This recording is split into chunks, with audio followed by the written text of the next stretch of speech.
Баршаңызға сәлем, сіздермен бірге Мадина. Бүгінгі компот жасауымның бір ерекшелігі, суды құйған кезде қайта-қайта төгіп, құйып, оны қайтадан қайнатып, сироп жасамай-ақ компот жасаудың оңай жолын үйрететін боламын. Бүгінгі видеода байқағандарыңыздай қызыл смородина мен адам ағзасына өте пайдалы компот жасаймыз. Видеомды соңына дейін міндетті түрде көріп, лайк басып, комментария жазуды ұмытпаңыз.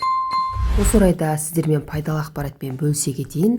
Жалпы қызыл смородина құрамында С витамині өте көп болғандықтан, ол иммунитетті қорғайды және де суық тиюдің алдын алады.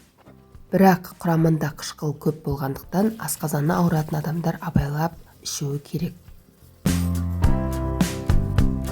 Ең алдымен смородинаны жақсылап 2-3 рет жуып аламыз. Ішіндегі артық мусор, әртүрлі заттар болатын болса, оларды алып тастаймыз. Жақсылап осылай суын сырқып алып алатын боламыз. Және де айта кететін жайт, сабақтарын біртіндеп алып отырудың негізі қажеті жоқ. Онымен қосып компот жасай беруге де болады. Ал егер ерінбеймін, алам десеңіздер де өз еріктеріңіз.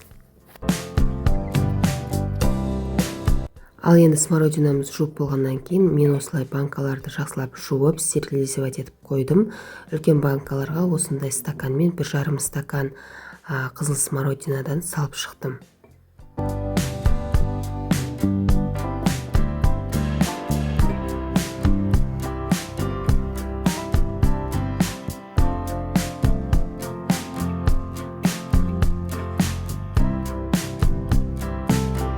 Енді смородинаның үстіне 1 стаканнан қант салып шықтым.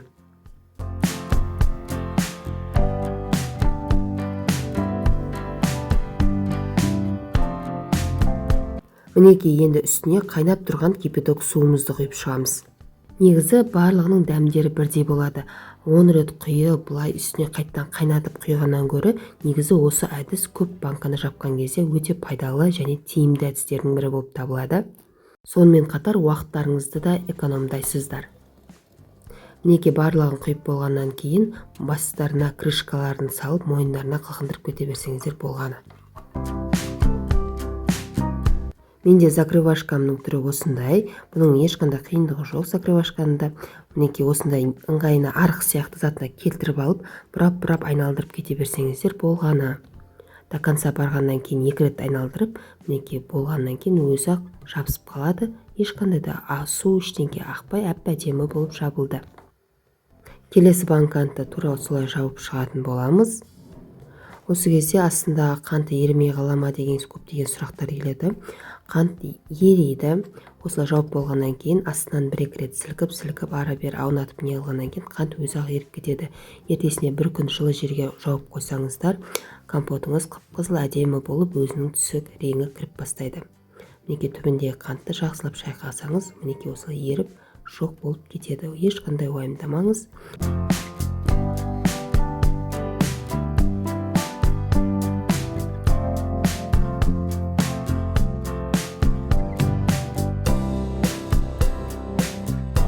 Назарларыңызға рахмет. Комментария жазып, лайк басуды ұмытпаңыз.